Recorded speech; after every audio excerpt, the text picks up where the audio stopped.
Você já parou para pensar que o material produzido por uma aranha poderia, pelo menos na física, absorver energia suficiente para ajudar a parar um avião? Imagine um jato de passageiros de 40 toneladas chegando para pousar. Ele está se aproximando da pista a algo próximo de 240 km por hora. 40 toneladas de metal, combustível, passageiros e bagagem avançando em alta velocidade. Agora coloque diante dele algo que parece completamente absurdo. Uma gigantesca teia feita de seda de aranha sintética. Será que ela simplesmente explodiria no primeiro impacto? Ou existe uma quantidade de seda capaz de absorver toda a energia do avião? Antes de continuar, se inscreve no canal e ativa as notificações, porque hoje vamos colocar uma das estruturas mais delicadas da natureza contra uma das máquinas mais pesadas que atravessam os céus. E a resposta é muito mais interessante do que simplesmente dizer que a seda de aranha é forte, porque força não é exatamente aquilo que precisamos. Precisamos falar de energia. Primeiro, vamos calcular o problema. Um avião de 40 mil quilos, viajando a aproximadamente 67 metros por segundo, possui algo próximo de 90 milhões de joules de energia cinética, 90 megajoules. Isso é a energia que precisa desaparecer para que o avião pare. Mas energia não desaparece, ela precisa ser transformada. Nos freios de um avião, grande parte acaba virando calor. O atrito dos pneus, os freios das rodas, os spoilers e o reverso dos motores ajudam a retirar energia da aeronave. Em um sistema de contenção, alguma estrutura também precisaria absorver essa energia. E é exatamente aqui que a seda de aranha fica interessante. Quando alguém diz que seda de aranha é mais forte que aço, essa frase pode enganar. Existem aços com resistência à tração maior. O extraordinário da seda não é possuir um único número mágico, é combinar propriedades que normalmente não aparecem juntas. Ela é leve, pode suportar grandes tensões, consegue se deformar consideravelmente antes de romper e consegue absorver muita energia durante essa deformação. Essa propriedade recebe o nome de tenacidade. Imagine duas barras. Uma é extremamente resistente, mas quase não dobra. Quando chega ao limite, quebra de repente. A outra suporta uma força grande e ainda consegue esticar bastante antes de romper. A segunda pode absorver muito mais energia durante o processo. É por isso que uma teia funciona. Um inseto voando não bate numa teia e encontra uma parede rígida. Se encontrasse, a própria colisão poderia romper os fios. A teia cede, estica, redistribui a força para outras linhas, oscila e transforma a energia do impacto em deformação e movimento. É quase como uma rede de molas microscópicas, mas isso acontece graças à estrutura molecular da seda. A fibra é formada principalmente por proteínas chamadas espidroínas. Dentro do material, existem regiões moleculares mais organizadas e rígidas, associadas à resistência, e outras mais flexíveis, que permitem deformação. É essa arquitetura em várias escalas que torna a seda tão difícil de copiar. Não basta fabricar uma proteína parecida, é preciso organizar essas proteínas praticamente da maneira que a aranha organiza. E uma aranha faz isso em temperatura ambiente, usando água, sem fornos gigantescos, sem fundir metal. Ela transforma uma solução de proteínas em uma fibra de alto desempenho, simplesmente controlando química, pressão e movimento dentro de suas glândulas. É uma fábrica biológica extremamente sofisticada.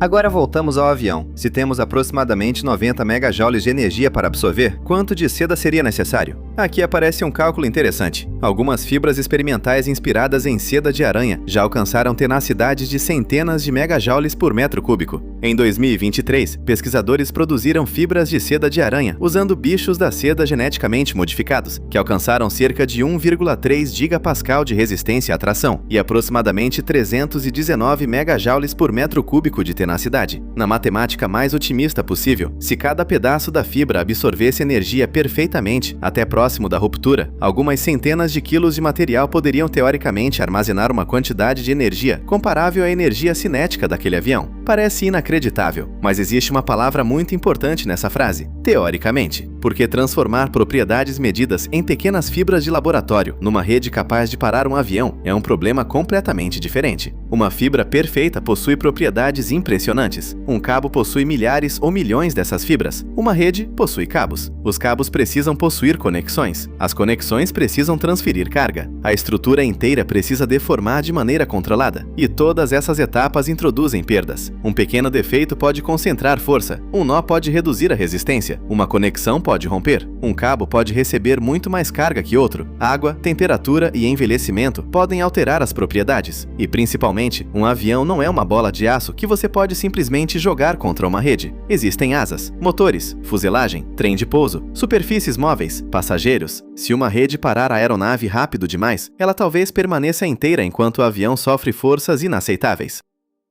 Esse é o segundo grande princípio. Não basta parar. É preciso decidir em quanto espaço você vai parar. Imagine cair de uma altura e atingir concreto. Você para praticamente de imediato. Agora imagine cair sobre uma enorme rede elástica. Nos dois casos, sua velocidade final chega a zero, mas a rede aumenta o tempo e a distância da desaceleração. E isso reduz a força máxima sobre o corpo. Para um avião acontece o mesmo. Uma hipotética barreira de seda precisaria se deformar por uma grande distância. Ela teria que capturar a aeronave progressivamente. Se fosse rígida demais, funcionaria como uma parede. Se fosse flexível demais, talvez não conseguisse pará-la antes do final da pista. Então o verdadeiro problema não é: a seda aguenta o peso do avião?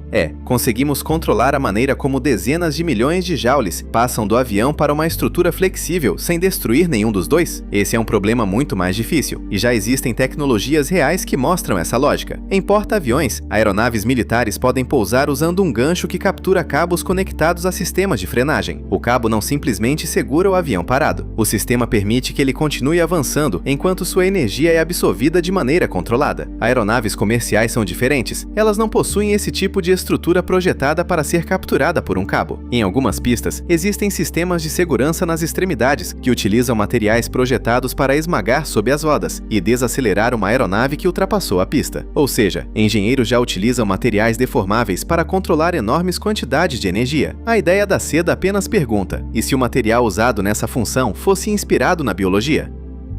E é aí que a pesquisa atual fica interessante. Durante muito tempo, existiu um problema quase engraçado. Nós sabemos que a seda de aranha é extraordinária, mas não podemos criar uma fazenda com milhões de aranhas, como fazemos com bichos da seda. Aranhas são territoriais, e muitas espécies não convivem bem em grandes concentrações. Então, pesquisadores começaram a procurar outra solução: colocar genes responsáveis pelas proteínas da seda de aranha em outros organismos, bactérias, leveduras e até bichos da seda. Em trabalhos recentes, cientistas conseguiram produzir fibras contendo proteínas de seda de aranha, usando bichos da seda geneticamente modificados. Isso é importante porque a humanidade já possui milhares de anos de experiência criando bichos da seda em escala. Eles já possuem toda a maquinaria biológica necessária para transformar proteínas em fibras. Então, em vez de construir artificialmente toda a fábrica molecular da aranha, podemos tentar modificar uma fábrica biológica que já existe. Mesmo assim, estamos muito longe de fabricar quilômetros de cabos estruturais capazes de substituir aço em aeroportos. Pesquisas de 2024 e 2026 continuam mostrando como é difícil reproduzir artificialmente a organização microscópica e o processo de formação da seda natural. Ou seja, o material do futuro ainda está em desenvolvimento. Mas existe uma pergunta ainda mais interessante. Por que tentar? Se aço já funciona, por que substituir? Peso é uma resposta. Uma fibra baseada em proteínas pode possuir desempenho mecânico impressionante, com densidade muito menor que a de um metal. Para estruturas móveis, reduzir peso pode significar reduzir consumo de energia. Existe também a possibilidade de produzir materiais em condições muito menos extremas. Para fabricar aço, precisamos extrair minério, transportar, aquecer a temperaturas enormes, transformar, laminar, processar. Uma aranha produz sua fibra usando principalmente proteínas, água e química controlada. Isso não significa que uma futura seda sintética seria automaticamente sustentável. Produção industrial também consome energia, água e matérias-primas. Mas a biologia mostra que materiais estruturais extremamente sofisticados não precisam necessariamente nascer dentro de um forno. E talvez essa seja a verdadeira lição.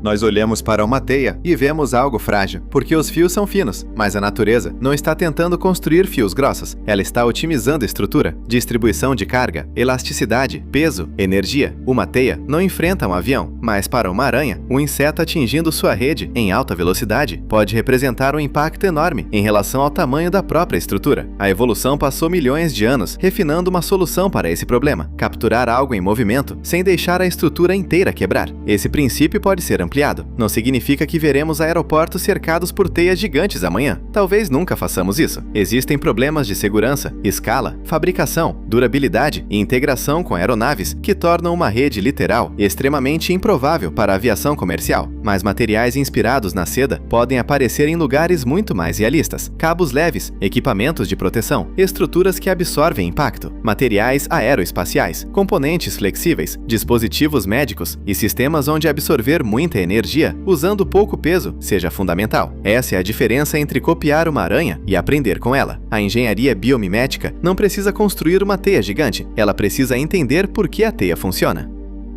No fim, talvez a pergunta mais curiosa não seja: uma teia de aranha conseguiria parar um avião? Em condições ideais, a física mostra que uma quantidade suficientemente grande de uma fibra com propriedades semelhantes à seda poderia absorver uma energia dessa ordem. Mas a pergunta realmente fascinante é outra: como um animal tão pequeno aprendeu, através da evolução, a fabricar um material que ainda estamos tendo dificuldade de reproduzir com toda a tecnologia do século XXI? Talvez o material mais avançado do futuro não seja aquele que conseguirmos fundir. Talvez seja aquele que finalmente aprendermos a cultivar.